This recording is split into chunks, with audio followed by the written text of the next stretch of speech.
ನೀನು ವೈಕುಂಠದ ಸೀಮೆಎಣ್ಣೆ ನಾರಾಯಣ. ಅದು ನಿನ್ನ ಅಪ್ಪ ವೈಕುಂಠಪತಿಯಾದಂತಹ ಶ್ರೀಮನ್ನಾರಾಯಣ. ನೀನು ನಿನ್ನನ್ನು ಹೊತ್ತು ತಿರುಗ ಗರುಡದೇವ, ನನ್ನನ್ನು ಹೊತ್ತು ತಿರುಗುವಂತಹ ಗರುಡದೇವ ವೈಕುಂಠದಲ್ಲಿದ್ದಂತಹ ನಾವು ಭೂಲೋಕಕ್ಕೆ ಬರುವುದಕ್ಕೆ ಕಾರಣ ಅದು ಭೃಗುಲಾಂಛನದ ಪ್ರಕರಣ. ಭೃಗುಮುನಿಯ ಪ್ರಕರಣದಿಂದಲಾಗಿ ಮಡದಿಯಾದಂತಹ ಲಕ್ಷ್ಮೀದೇವಿ ವೈಕುಂಠವನ್ನು ತೊರೆದು ಹೊರಟು ಬರುವಂತಹ ಸಂದರ್ಭ ಎಲ್ಲಿರ್ತೇನೇನು ಹಾಗೆ ಹೇಳಿದ್ದು. ನಾನು ಕಾರವಾರಕ್ಕೆ ಹೋಗ್ತೇನೆ ಅಂತ ಹೇಳಿದ್ದು. ಇನ್ನು ಕುಟುಂಬದವರು ಇರುವುದಲ್ಲಿ ಎಲ್ಲಿಗೆ ಕರವೀರಪುರದಲ್ಲಿ ನಾನು ಇರ್ತೇನೇನು ಹಾಗೆ ಹೇಳಿದ್ದು. ಹೌದು, ಯಾರಿಗೆ ಆಗಲಿ ಹೆಂಡತಿಯನ್ನು ಬಿಟ್ಟಿರುವುದಕ್ಕಾಗ್ತದ? ನಮ್ಮ ಅವಸ್ಥೆ ಇಲ್ಲಿ ನೋಡಿದರೆ ಗೊತ್ತಾಗುದಿಲ್ವಾ? ಒಂದೆರಡು ದಿವಸ ಬಿಟ್ಟಿರಬಹುದು ಅಷ್ಟೇ, ದೀರ್ಘಕಾಲ ಬಿಟ್ಟಿರುವುದಕ್ಕಾಗುವುದಿಲ್ಲ ಎನ್ನುವ ನೆಲೆಯಲ್ಲಿ ನಾನು ವೈಕುಂಠವನ್ನು ತೊರೆದೆ ಇಳಗೆ ಇಳಿದು ಬರುವಂತಹ ಸಂದರ್ಭ ಮಾನವ ದೇಹಧಾರಿಯಾಗಿ ಶ್ರೀನಿವಾಸ ಎನ್ನುವಂತಹ ಅಭಿಯಾನದಿಂದ ಭೂಮಿಯಲ್ಲಿ ನಾನು ಕಾಣಿಸಿಕೊಂಡೆ. ಹಾಗೆಂತ ಕರವೀರಪುರದಲ್ಲಿ ನೋಡಿದ್ರೆ ಲಕ್ಷ್ಮೀದೇವಿ ಇಲ್ಲ. ಈಗೊಂದು ವರ್ತಮಾನವನ್ನು ಕೇಳಿದ್ದೆ. ಆಕಾಶರಾಯ ಧರಣಿದೇವಿಗೆ ಮಗಳಾಗಿ ಒಬ್ಬಾಕೆ ತರುಣಿ ಪದ್ಮಾವತಿ ನಾಮಕಳು ಹುಟ್ಟಿ ಬಂದಿದ್ದಾಳೆ. ಅವಳಿಗೂ ನನಗೂ ಇರುವಂತಹ ಸಂಬಂಧ ಏನು? ಲೋಕಮುಖ ತಿಳಿಯಬೇಕು ಎನ್ನುವಂತಹ ಉದ್ದೇಶ ಒಂದಾದ್ರೆ, ಇನ್ನೊಂದು ಆಕೆ ಅಂತರ್ಯವನ್ನು ಪರೀಕ್ಷಿಸಬೇಕು ಎನ್ನುವಂತಹ ಉದ್ದೇಶದಿಂದ ಚಂದದಿಂದ ಕಿರಾತ ರೂಪವನ್ನು ಧರಿಸಿಕೊಂಡಿದೆ. ವೇಷ ಚಂದಾಗಿದೆ. ವೇಷ ಮಾಡಿದ್ರೆ ಸಾಲದು, ವೇಷಕ್ಕೆ ತಕ್ಕುದಾದಂತಹ ಭಾಷೆ ಬೇಕು. ಯಾವುದು ಭಾಷೆ ಬೇಕು ಅಂತ? ಭಾಷೆ ಹೌದು. ಮಾಡುವ ಉದ್ಯೋಗ ಬೇಕು. ಇದು ಪೂರಕವಾಗಿರ್ಬೇಕು. ಬೇಟೆಗಾರರಂತಹ ನಾವು ಏನು ಉದ್ಯೋಗ ಮಾಡುದು? ಬೇಟೆಯಾಡಬೇಕು. ಯಾವ ಬೇಟೆ? ಮೃಗ ಬೇಟೆ.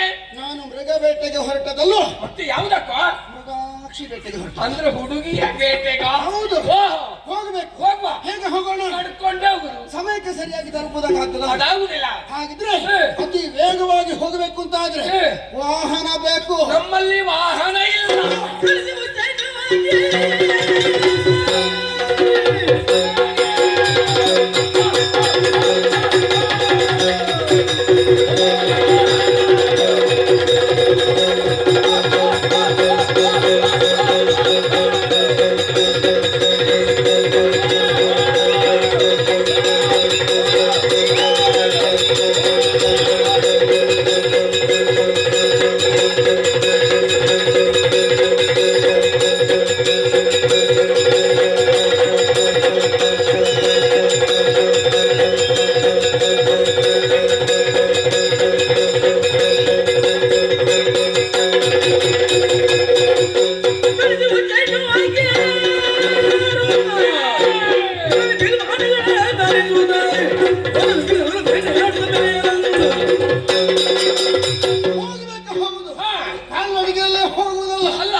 ಶ್ರೀಮಂತರಲ್ಲ, ಯೋಗ್ಯತಾನುಸಾರವಾಗಿ ಸಾಗಬೇಕು. ನಮಗೆ ವಾಹನದ ಅಗತ್ಯವಿದೆ. ನಮ್ಮಲ್ಲಿ ವಾಹನ ಇಲ್ಲ. ನಮ್ಮಲ್ಲಿ ಇಲ್ಲ ಅಂತಾದ್ರೆ ಯಾರಲ್ಲಿ ಉಂಟು? ನಮಗೆ ಕೊಡುವವರು ಯಾರಿದ್ದಾರೆ? ಅದು ನೋಡು. ಏನು ಸಂಕಲ್ಪ ಮಾಡಿದ್ದೇವೆ ಕಣ.